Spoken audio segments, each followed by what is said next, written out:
Alirkanlah kuasa Roh Kudus dalam hidup kami Tuhan, agar kami boleh merasakan kasih-Mu yang nyata, agar kami boleh tetap kuat di tengah-tengah dunia ini, agar kami boleh menerima kebenaran firman-Mu dan menghidupkannya dalam kehidupan pribadi lepas pribadi kami.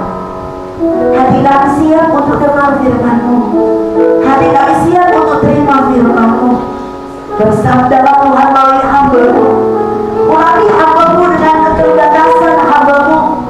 Biarlah hikmat yang berasal daripada-Mu jadi bagian hamba-Mu. Pakai lidah bibir mulut hamba-Mu untuk menyatakan apa yang Kau mau bagi kami semua Tuhan. Jangan sampai hamba mencuri kemuliaan-Mu. Terima kasih Tuhan. Ke dalam tangan-Mu hamba serahkan seluruh pemberitaan firman Tuhan ini. Dan di dalam nama Tuhan Yesus Kristus kami siap Tuhan. Haleluya. Amin. Puji Tuhan. Jemaat Tuhan silakan duduk. Silakan mendengarkan firman Tuhan. Nasihat supaya bersatu merendahkan diri seperti Kristus. Jadi karena dalam Kristus ada nasihat, ada penghiburan kasih, ada persekutuan roh, ada kasih mesra dan belas kasihan. Karena itu sempurnakanlah sukacitaku dengan ini.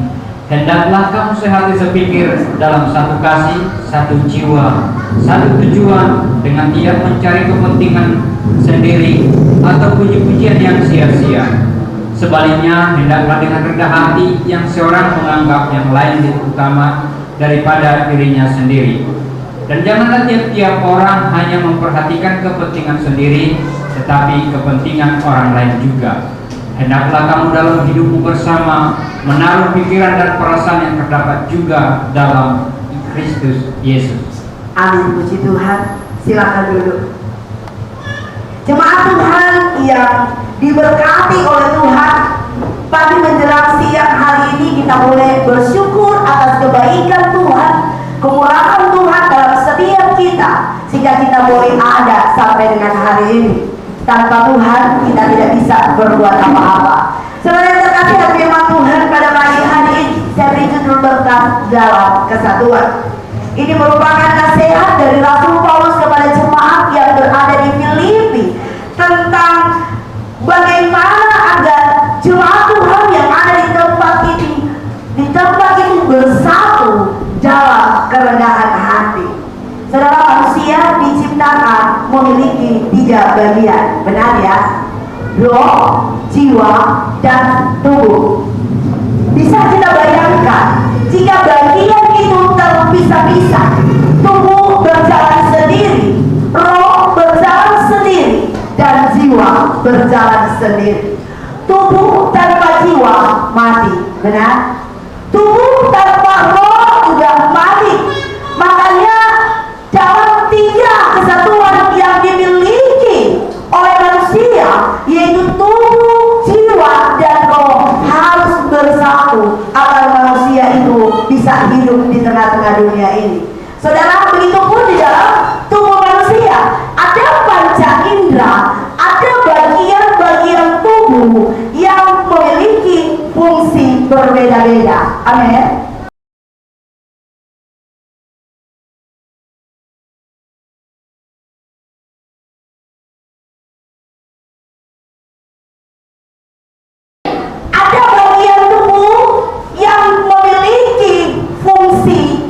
Berbeda-beda. Tangan memiliki fungsi sendiri, kaki memiliki fungsi sendiri, kepala yang memiliki mata, hidung, mulut, telinga mempunyai fungsi sendiri.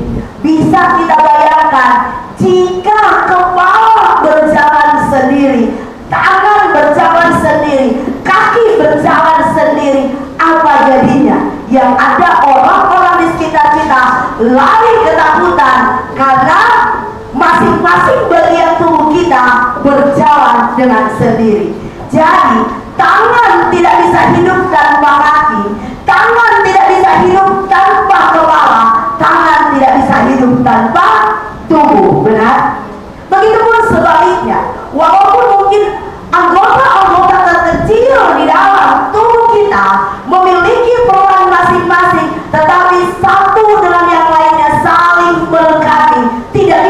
berjalan sendiri. Amin. Yang terkasih itu yang dinasihatkan oleh Rasul Paulus kepada jemaat yang ada di Filipi agar memiliki satu kesatuan jemaat dengan berbagai macam latar belakang, berbeda-beda sifat, karakter, perangai. Rasul Paulus mengingatkan agar mari hidup dalam kesatuan, karena di dalam kesatuan hati ada berkat-berkat yang ingin Tuhan curahkan, bukan saja dalam pribadi tetapi kepada jemaat Tuhan. Di dalam keluarga juga sebagai contoh, ada ayah, suami, ibu, istri, dan ada anak-anak. Jika tidak memiliki satu kesatuan, ibu berjalan sendiri, ayah berjalan sendiri, anak-anak berjalan sendiri, bagaimana jadinya kehidupan di dalam sebuah rumah tangga? Benar ya? Tentunya semua akan kacau. Tidak ada kesatuan. Contoh-contoh kecil yang saya katakan tadi tentang tubuh yang harus memiliki satu kesatuan, tentang kehidupan rumah tangga yang harus memiliki kesatuan. Begitupun umat-umat Tuhan yang ada di tempat ini harus memiliki kesatuan hati. Kesatuan yang tidak mementingkan diri sendiri, tetapi mementingkan orang lain. Kesatuan yang tidak mengandalkan siapa saya, tetapi sadar bahwa diri saya ini punya keterbatasan. Amin. Seperti saya katakan, tangan tidak akan berfungsi jika tidak dilengkapi oleh anggota tubuh yang lainnya. Kaki tidak bisa berfungsi jika tidak memiliki anggota tubuh yang lainnya. Tidak ada yang terbesar, walaupun dalam anggota tubuh kita ada yang kecil. Misalnya mata lebih kecil dari kaki, tangan lebih besar daripada hidung, ya. Sama-sama memiliki fungsi, bukan yang kecil, bukan yang besar, tetapi bagaimana mereka bekerja sama menjadi satu kesatuan sehingga mereka bisa berjalan menatap ke depan. Kalau kaki mau ke belakang, terus badan mau berjalan ke depan atau kepala mau ke depan, bagaimana jadinya? Ya, tidak ada kesatuan. Saudaraku yang terkasih di dalam Tuhan kita Yesus Kristus, Rasul Paulus mengatakan bahwa karena di dalam Kristus ada nasihat, ada penghiburan, ada kasih, ada persekutuan roh, ada kasih mesra dan belas kasihan. Dinyatakan di sini bahwa orang-orang yang hidup di dalam Kristus pasti hidup di dalam nasihat, saling menasehati satu dengan yang lain, saling menghibur satu dengan yang lain, hidup dalam persekutuan dan hidup dalam kasih mesra serta penuh dengan belas kasihan. Saudara yang terkasih, banyak orang mengklaim dirinya anak Tuhan, ya. Bahkan kita semua yang hadir di tempat ini pasti mengklaim diri kita, mengakui diri kita sebagai anak-anak Tuhan. Tetapi ada firman Tuhan yang mengatakan, tidak semua orang yang berseru-seru kepada Tuhan akan masuk ke dalam kerajaan surga. Berarti tidak semua anak-anak Tuhan hidup di dalam kasih Kristus. Tidak semua anak-anak Tuhan bisa menasehatkan satu dengan yang lain. Ada yang mau terima nasihat, ada yang tidak mau terima nasihat. Ada yang mau ditegur dan mau memperbaiki dirinya, tetapi ada yang ditegur malah menjadi egois, menjadi marah, tidak lagi hidup dalam kesatuan, keluar dari sebuah kesatuan. Ketika ada Kristus di dalam kehidupan saya dan saudara, maka ada kasih yang selalu ingin kita wujud nyatakan di tengah-tengah kehidupan kita, karena tidak mungkin saya dan saudara bilang anak Tuhan kalau kehidupan kita di luar dari kebenaran firman Tuhan. Tidak mungkin saya dan saudara mengaku anak Tuhan terus mementingkan diri kita sendiri. Firman Tuhan katakan, barang siapa hendak menjadi terbesar, dia harus menjadi yang terkecil lebih dulu. Maka Tuhan datang dalam rupa sebagai hamba. Dalam kehidupan kita orang-orang yang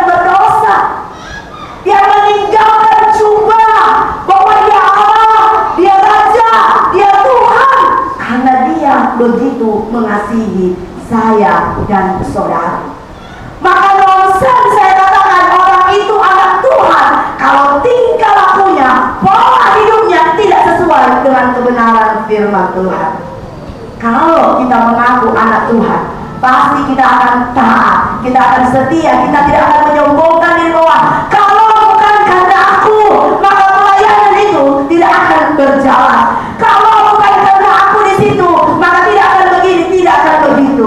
Coba pakai aku punya keahlian, aku punya seperti ini dan aku bisa seperti ini. Saudaraku yang terkasih dalam Tuhan, Paulus mengingatkan jemaat yang ada di Filipi, mulai timbul kesombongan karena mementingkan diri sendiri, keegoisan. Saudara, iblis datang, iblis masuk di tengah-tengah umat, bahkan di tengah-tengah kehidupan keluarga pribadi kita, hanya untuk menghancurkan, membinasakan, mengintimidasi kita agar kita keluar dari jalurnya Tuhan. Jadi jika tingkah kita di luar firman Tuhan, maka kita disebut anak iblis. Iblislah yang menjadi bapak karena tingkah laku kita.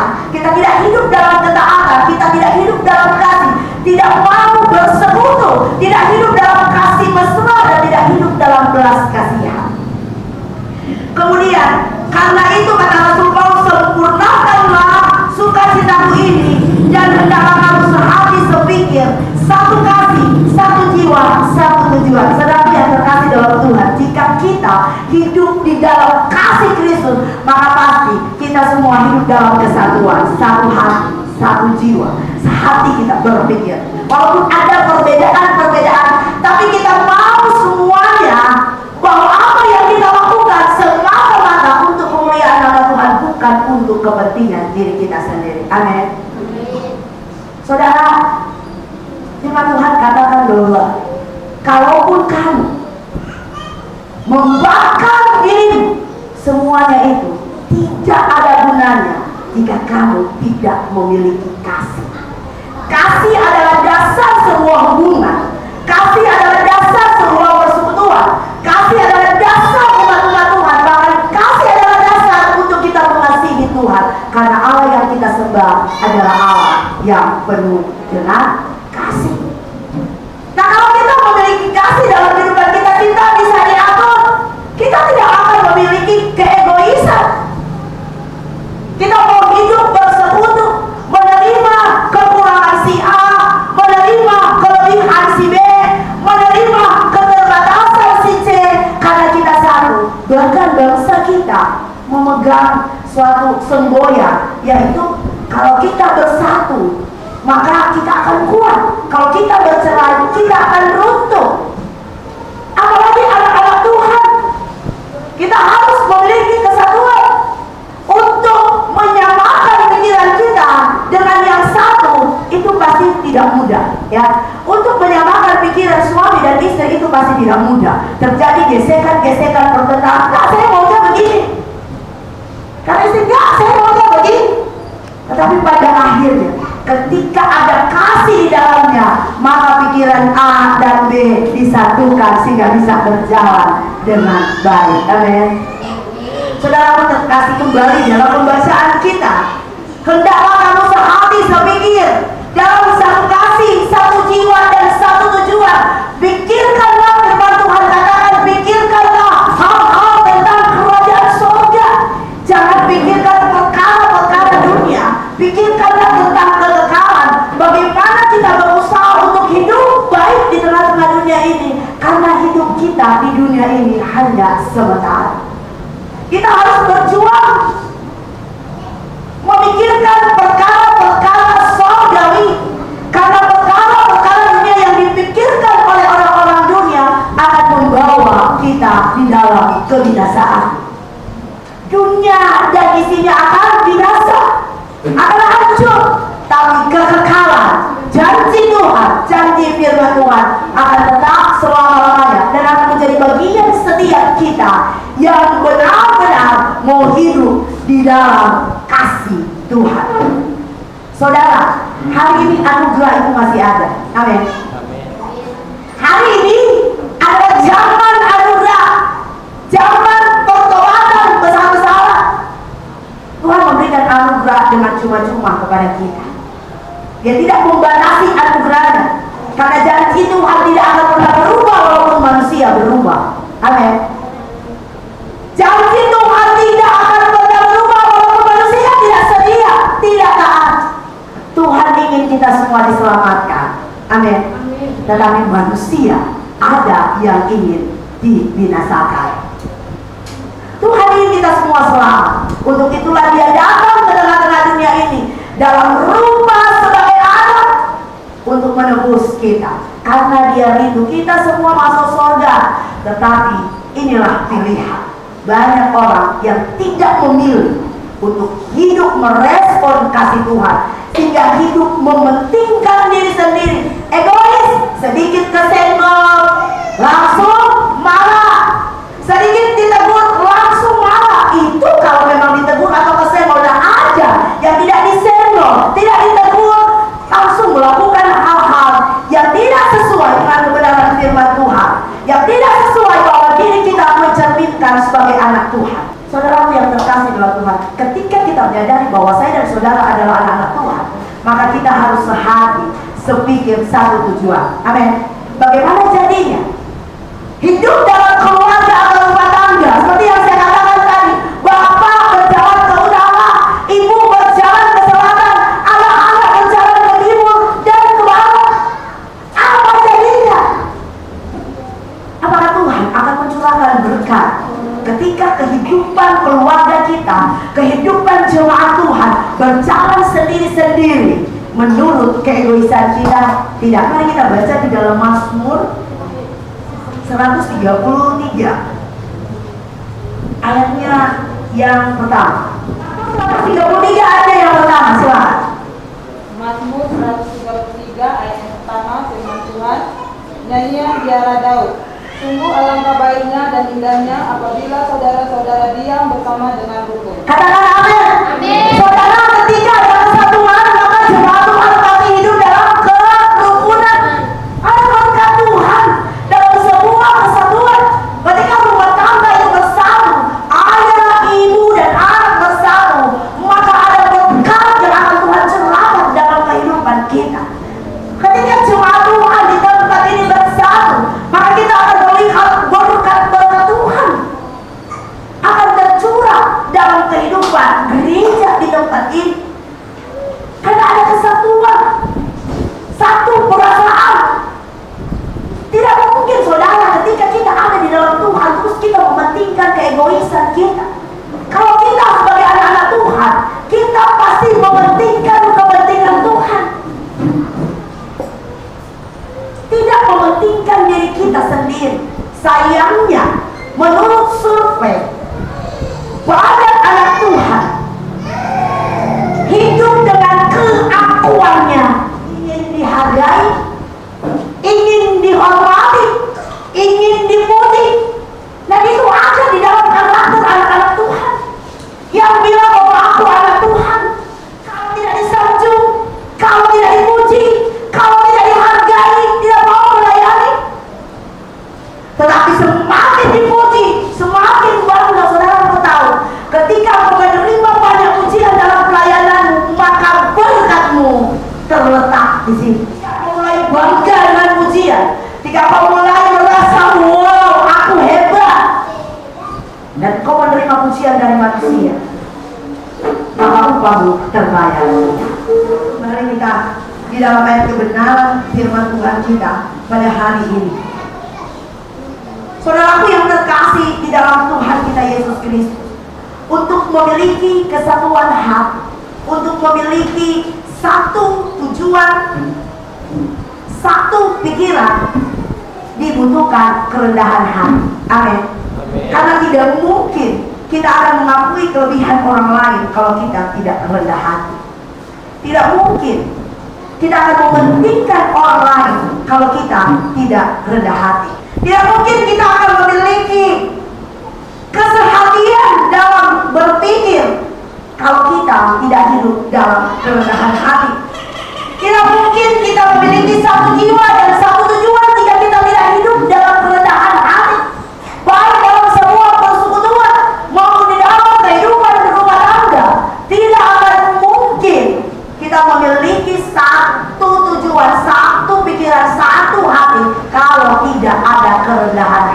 di dalamnya.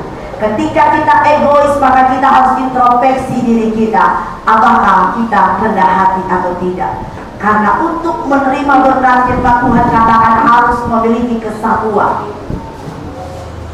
Di dalam kesatuan tidak ada yang egois atau mementingkan diri sendiri.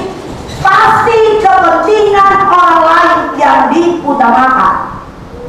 Negara kita juga ya memiliki semboyan di dalam Pancasila, bermusyawarah untuk mencapai kemufakatan bangsa kita mengenal itu.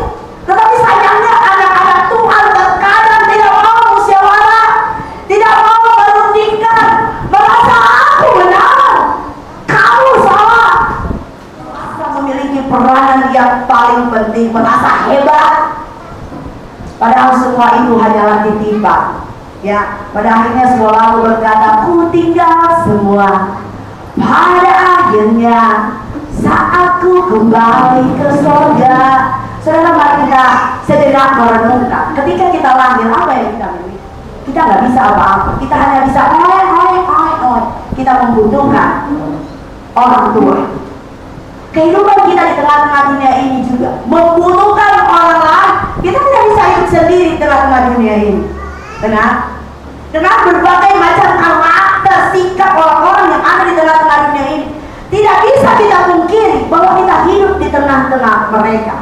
Maka bagaimana agar supaya kita menghadirkan sebuah persatuan dengan cara merendahkan diri. Lalu berkata, biarlah Yesus semakin ditinggikan, kita semakin berkurang, karena ada Yesus di dalam hati kita. Ayatnya yang selanjutnya berkata, dengan tidak mencari kepentingan sendiri atau pujian yang sia-sia. Saudaraku yang terkasih dalam Tuhan, semua manusia suka atau tidak suka senang dipuji.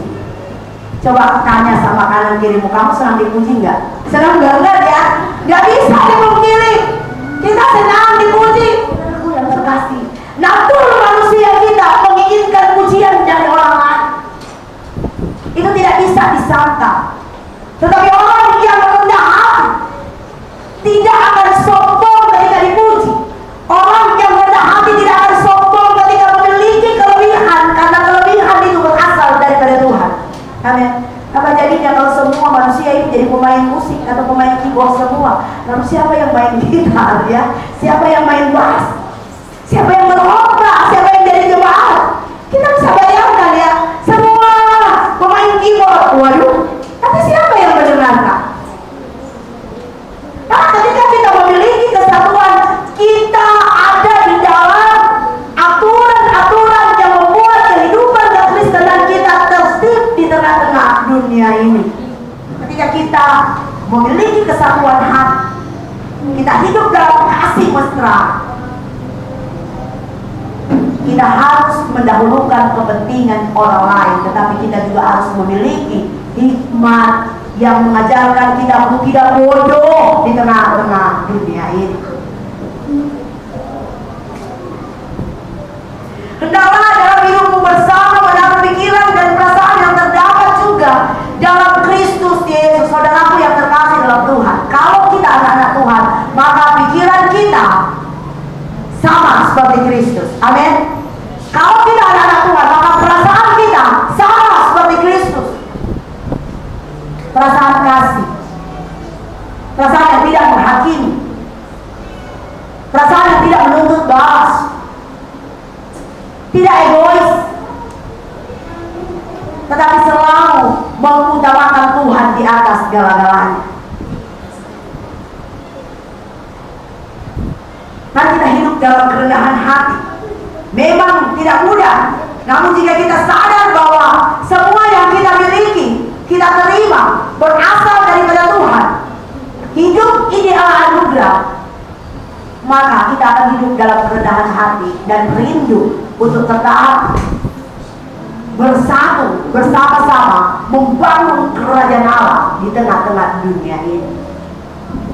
Mari saudaraku yang terkasih dalam Tuhan, persekutuan kita, gereja ini tidak akan maju jika kita berjalan sendiri-sendiri.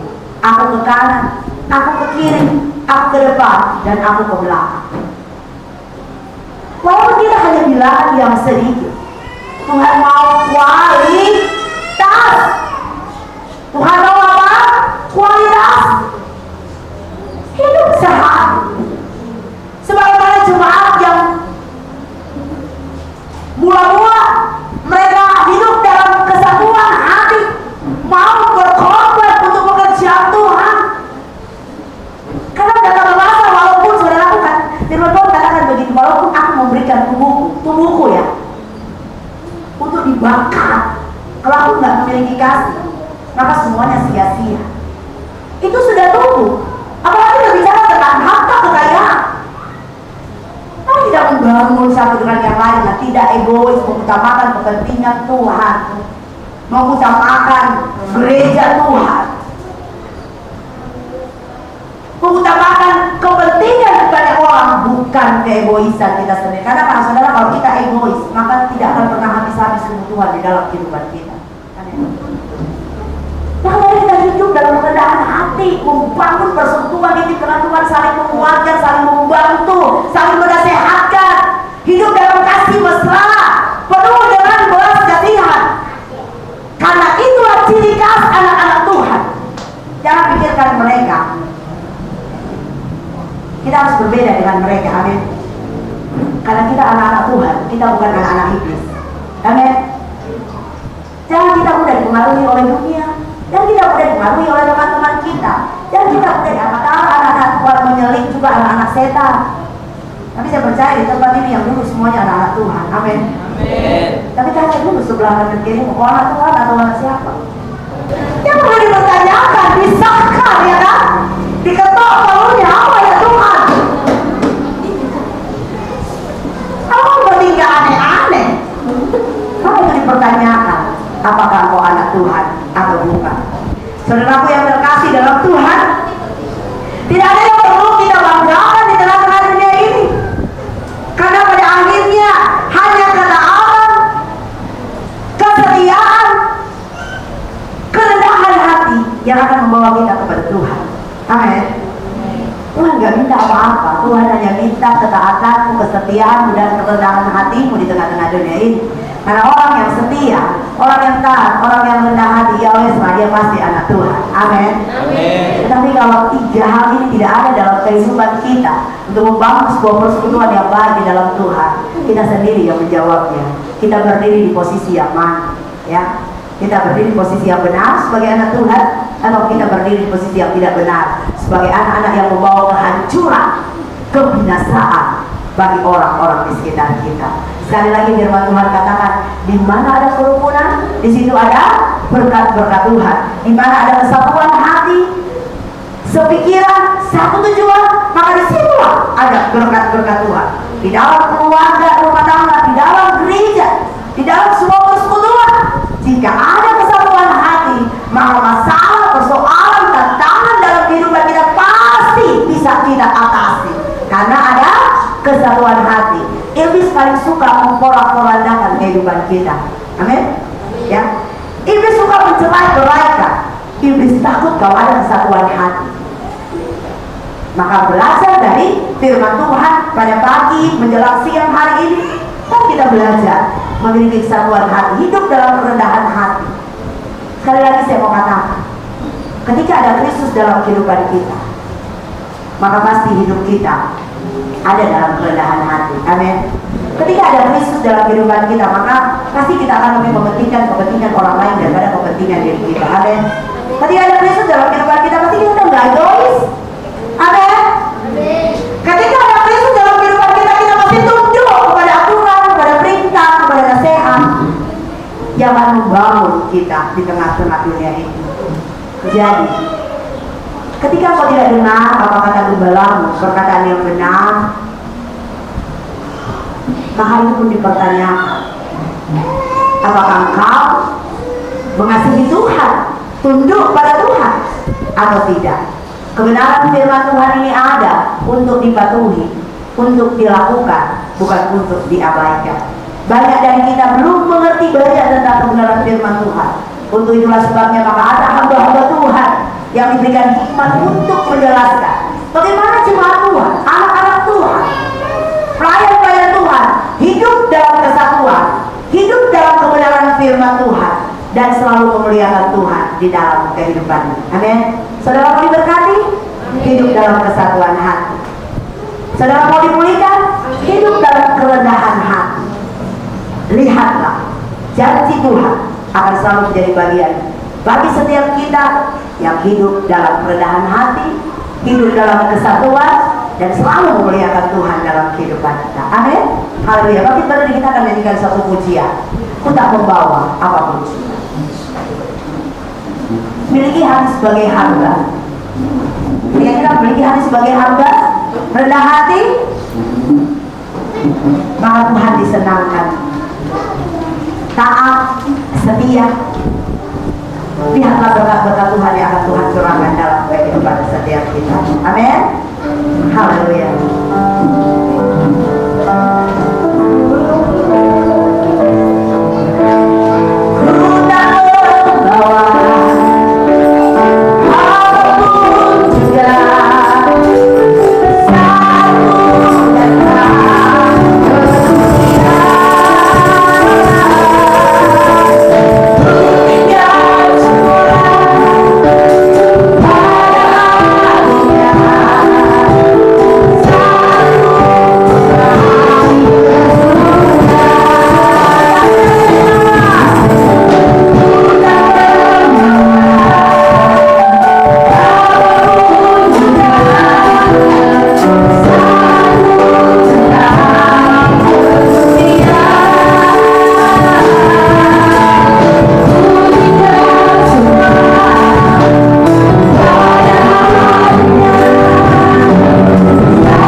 mengubah hati-hati yang keras menjadi hati-hati yang lembut, sehingga boleh menjadi pelaku-pelaku firman dan menghidupkan firman di dalam kehidupan setiap kami. Roh Kudus, saya percaya Tuhan bahwa terangkan firman dalam kehidupan umat-umat-Mu, sehingga kami bersatu hati saling bergandengan tangan untuk memajukan pelayanan di tempat ini, menghadirkan kerajaan-Mu di tengah-tengah dunia ini, agar kami boleh diberkati, bahkan semua orang di sekeliling kami pun diberkati. Terima kasih Tuhan Yesus untuk firman-Mu, ajar kami melakukannya, ajar kami taat, ajar kami setia, ajar kami hidup dalam kerendahan hati.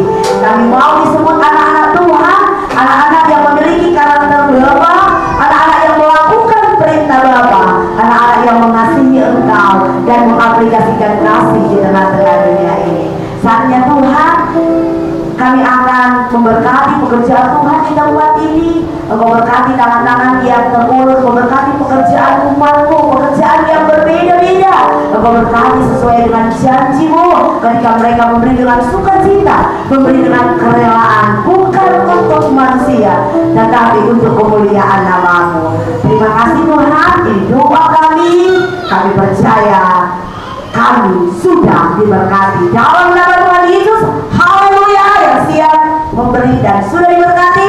Sama-sama